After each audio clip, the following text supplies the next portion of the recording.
안녕하세요. 중소기업형 남북교역, 남북경협 전략의 홍재합니다. 오늘은 남북경협 재개 시 지자체는 긴장해야 된다 라는 주제로 말씀을 드리겠습니다. 문 대통령이 북한 15만 주민 앞에서 평화를 연설하고 김 위원장과 같이 백두산을 올랐습니다.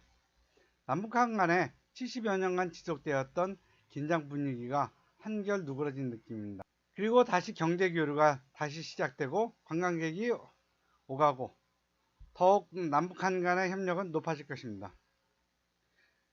그리고 많은 지자체들의 새로 선출된 시장, 도지사들이 북한과의 교류를 해야 한다고 언론 기사에 나오고 있습니다. 정말 그렇게 될까요? 내가 보기에 남북 교류가 활성화되면 지방자치단체들은 서로 윈윈을 할 수 있는 협력자로서 북한의 지방 정부를 만나는 것이 아니라 이제까지 만나지 못한 정말 강한 경쟁자를 만나게 될 거예요. 지금도 남한의 그 지방자치단체들 간에 협력하는 경우는 그렇게 많지 않습니다. 그리고 관광객과 기업 유치를 위해서 서로 경쟁을 해요.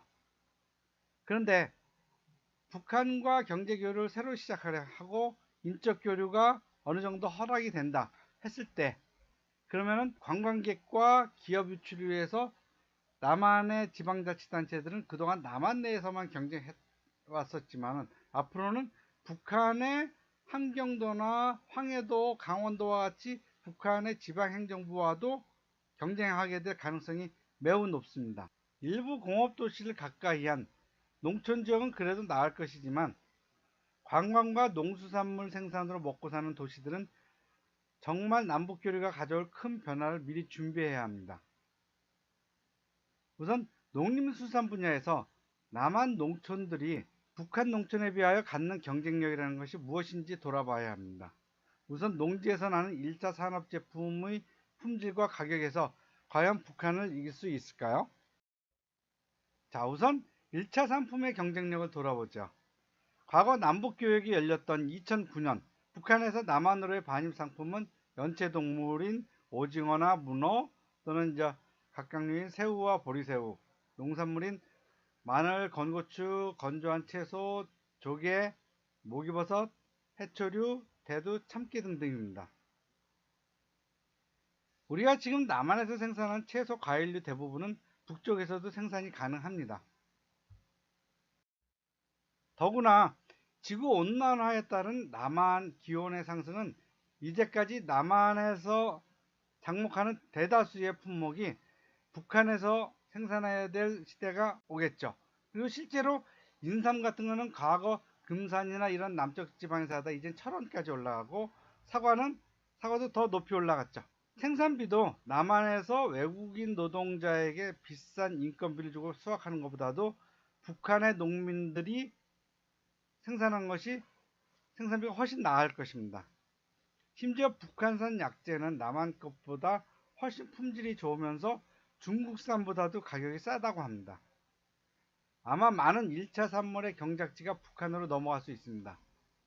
그렇다면 지자체에서 특화되어 생산하던 의성마늘, 영동포도, 성주참외, 이천쌀 등의 상품들이 계속해서 남한 주민들의 호감을 갖게 될지 그것도 한번 검토를 해봐야 합니다.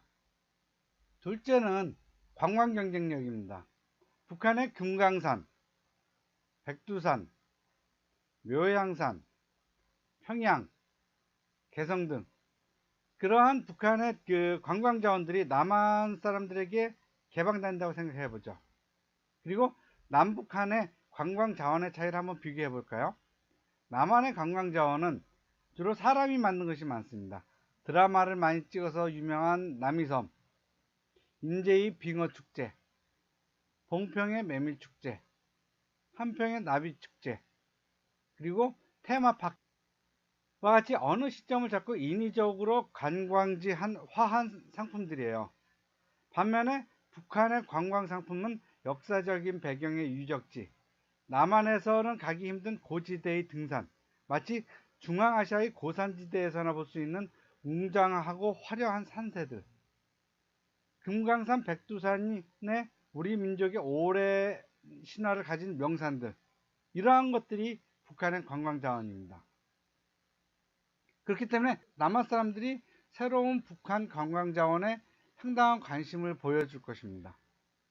반면에 남한의 유명한 관광지는 이미 사람들이 여러 번 가본 곳이 많습니다. 더군다나 길이 잘 뚫리고 국민 모두가 자가용을 갖고 있는 시대에서는 남한의 웬만한 관광지들은 이제 다 가봤어요. 그런데 북한의 관광지가 새로 뚫리는 겁니다. 새로 개방되는 거예요. 그러면은 남한 사람들이 북한 관광지를 더 선호하겠습니까? 남한의 관광지를 더 선호하겠습니까? 이미 사람들은 남한의 관광지를 여러 번 돌아본 상태에서 그 새롭게 열리는, 그리고 이제까지 소문은 많이 들었지만 가보지 못했던 그러한 북한의 관광지를 더 가고 싶어 하는 것은 분명하죠. 그렇게 되면 대다수의 지방자치단체들의 관광지나 농수산물은 수익성이 더 악화되는 것은 분명하게 됩니다. 산이 높으면 골이 깊다고 했습니다. 빛이 강하면 그림자도 짙죠. 남한 지방자치단체들은 아무런 연고도 없이 북한의 지방자치단체와 너도 나도 협력하겠다, 지원하겠다 라고 나서지만은 실질적으로 그러한 행위들이 자기네 지방자치단체의 발전에 어떠한 영향을 줄 것이다 라는 생각은 하지 않는 것 같습니다. 실질적으로 그런 자료를 제가 찾아보지도 못했고요. 단지 남한과 북한의 통일에 대한 염원만 가지고 지금 남한의 지방자치단체들이 북한을 돕겠다라고 나서는 것이, 그것이 나쁜 것은 아닙니다. 왜냐하면 독일의 경우를 보면은 서독의 지방자치단체들이 동독의 지방자치단체들과 교류를 했고 또 소소하게 도와준 점도 있습니다. 그리고 통일이 됐을 경우에는 독일의 지방자치단체와 서독의 지방자치단체가 자매결연을 맺습니다. 한 주씩이요. 그리고서는 동독 주민들의 자유자본주의의 적응을 앞당기는 그러한 공헌을 한 적은 있습니다. 그렇지만은 현재 남한의 지방자치단체들은 그러한 협력을 한다 하는 것의 일념에 너무 몰입이 되었고, 실질적으로 남북 교류가 됐을 때 자기네 지방자치단체에 어떠한 좋은 영향을 미칠 것이냐, 어떠한 나쁜 영향을 미칠 것이냐에 대한 연구는 전무합니다. 남북 교역에서 이득을 볼 분야는 2차 산업과 일부 3차 산업 분야이지, 지방자치단체들의 주된 수입원이 1차 산업이나 소소한 지방의 축제들이 아닙니다. 물론 그 북한의 지방자치단체들을 선의로 도와주는 것은 좋고 북한의 발전이나 성장을 도와주는 그런 것은 좋긴 하지만은 오히려 그로 인해서 역효과를 맞을 수 있는 그러한 가능성도 충분히 있습니다. 남한의 지방자치단체들은 미리 준비해야 될 것입니다. 이처럼 남북 간의 교류를 어떻게 할 것이냐, 그것을 남북 간의 교류가 국제 간의 교류가 아닌 한반도 내의 교류이긴 하지만 실질적인 그 과정은 국제무역의 그 규범을 많이 따왔습니다. 그래서 저는 남북 간의 교류를 무역이라는 관점에서 새로 해석해갖고 책을 냈습니다. 최상의 교역 파트너 북한과 비즈니스하기. 여러분들의 많은 관심과 성원을 부탁드립니다. 감사합니다. 좋아요, 구독,